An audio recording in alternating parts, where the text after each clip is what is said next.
Hello everyone, my name is Lukas Smidtas. I'm a biology major here at VSU, and today for the Undergraduate Research Symposium, I will be presenting the medicinal and commercial properties of Illicium verum and related species. This is a compository research project that I took on during my senior seminar course back in fall of 2020 with my sponsor and mentor for this project being Dr. Richard Carter. So the points I will be discussing today will be the scientific classifications and taxonomy of Illicium verum, physical description, geographical distribution and ecology, origin story, the chemical composition, parts of the plants used and forms used in, historical and current clinical relevance, culinary connection, confusion amongst sister species, research studies, the research findings of those studies, and what can still be done. Under scientific classifications, the scientific name of the specimen that I researched is Illicium verum. It is commonly referred to as Chinese star anise. It was first validly published by Dr. Joseph Dalton Hooker, and it is grouped as an angiosperm evergreen tree. For its taxonomy, it falls under Austrobaileales for the order. It is also important to note that Austrobaileales are currently placed in the anagrade among the most ancestral of the extant angiosperms. Under the taxonomic family classification, different resources and studies will classify Illicium verum differently, but the most current and accurate family is the Schissandraceae. Other sources you will see may display Magnoliaceae or Illaceae, but those are outdated and are not the most current.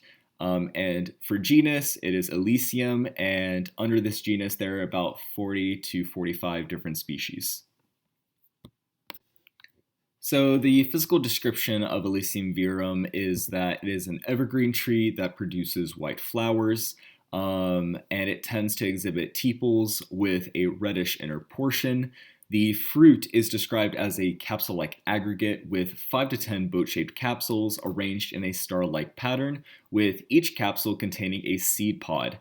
The Illicium follicles are ballistically dehiscent, so how they spread their seeds is that they shoot them out forcibly like a bullet from a rifle. These fruits have a tough skin in terms of texture and are brown to rust orange in color.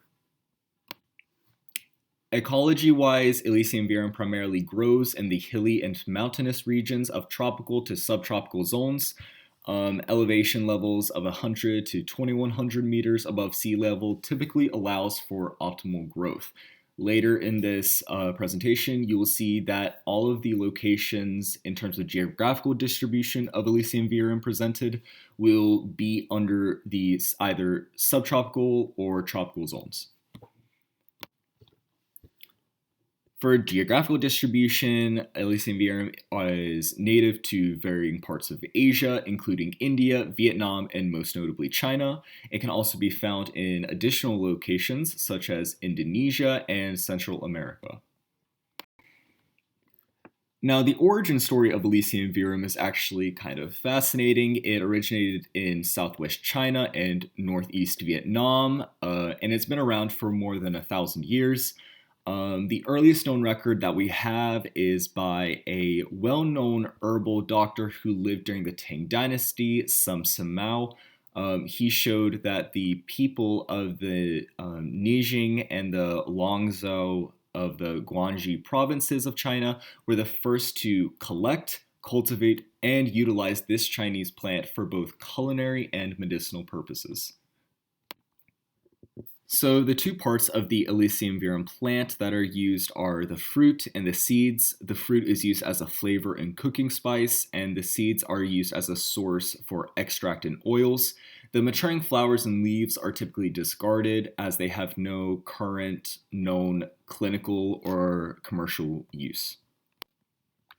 The forms used of Illicium verum are extract, oil. It can be used naturally or in its raw form, and the fruit can actually be dried and used as a cooking spice, as stated earlier.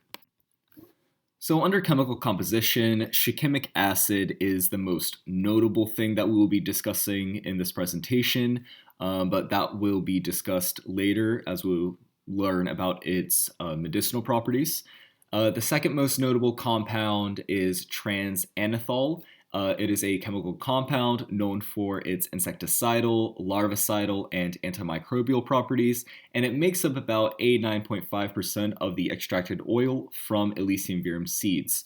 The Illicium verum fruit has a high concentration of bioactive compounds and a variety of phenol and flavonoid compounds. So, the historical relevance and uses of Elysium verum have varied, but the primary utilization was used medically for its digestion, antioxidant, antibacterial activity, and antioxygenic effects. In culinary practices, the extracts and oils produced by the seeds of the fruit were used in cooking for their distinctive flavor, and the extract of the plant was also used in Chinese tea. Currently, the most notable relevance it has is that it is one of the primary sources used in the antiviral influenza drug oseltamivir, commonly branded as Tamiflu. The oil extract derived from the seeds is additionally used in perfume and carminative products. Now, for those asking what Tamiflu actually is, it is a neuraminidase inhibitor that works against avian origin viruses such as the H5N1 virus, influenza A, and influenza B. The reason why it works so well is because the primary active compound that is produced by the Chinese star anise is shikimic acid, which is able to interact with viral surface structures, resulting in the prevention of the replication process within healthy cells, basically stopping the development of the virus within the human body in its tracks.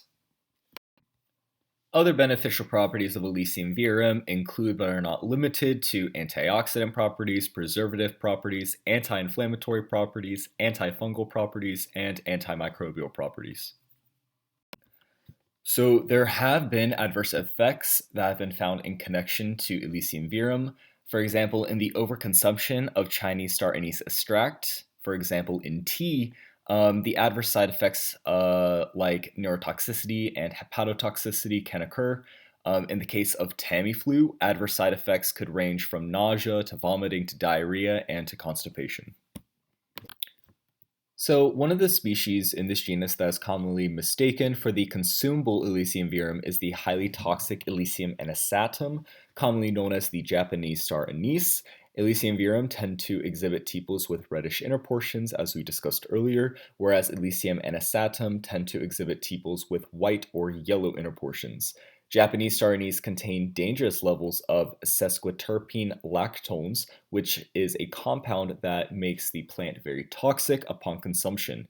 Both species contain anethol compounds that can exhibit hepatotoxicity effects, but Elysium anisatum naturally contains lethal amounts, whereas Elysium verum has low amounts.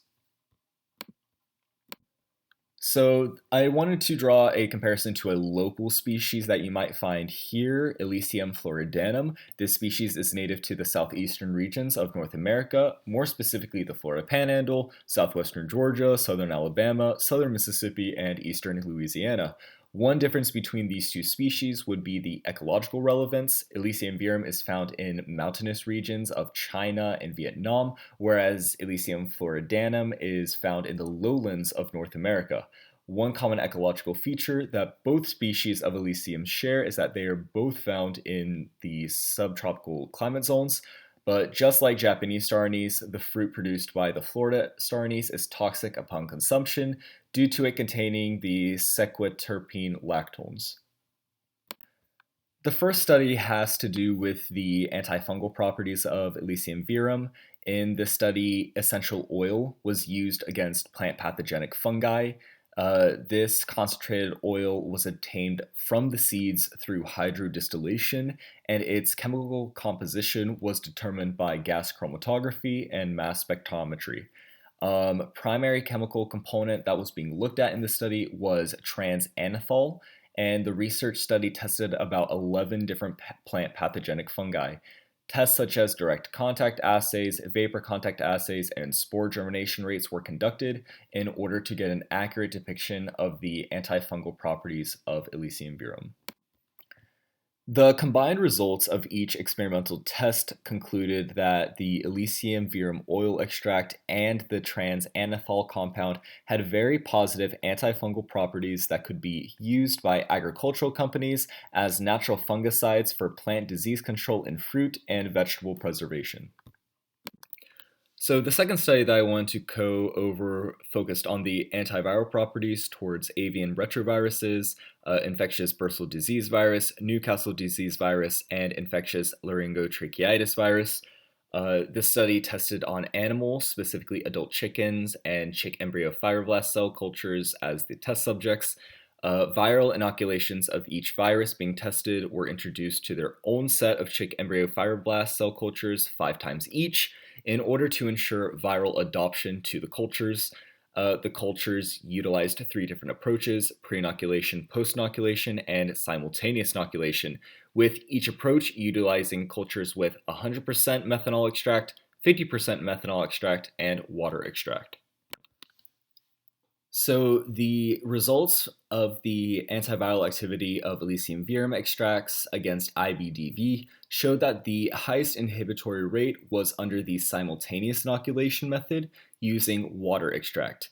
Against ILTV, the highest inhibitory rate was under the post-inoculation method using 100% methanol extract. Against NDV, the highest inhibitory rate was also under post-inoculation method, but using 50% methanol extract.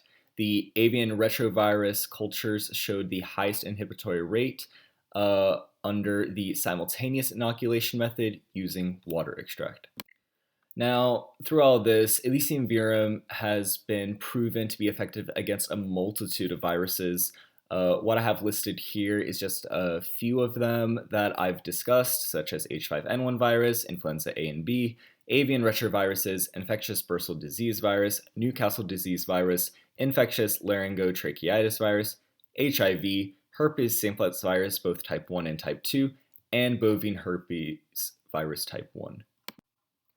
So what can still be done in terms of research? Many research studies, as we have discussed, have been done on plants and animals, but not on humans. I believe that a deeper study through the use of human clinical trials is the next step, especially when it comes to the application against new emerging viruses.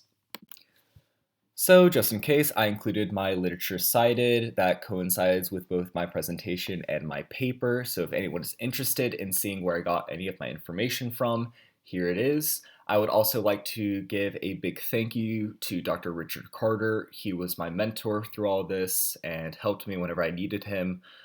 So I really do appreciate that. I would also like to thank the VSU Undergraduate Research Symposium Committee for allowing me to present this research study. And I hope everyone has a great rest of their semester and a successful research symposium experience.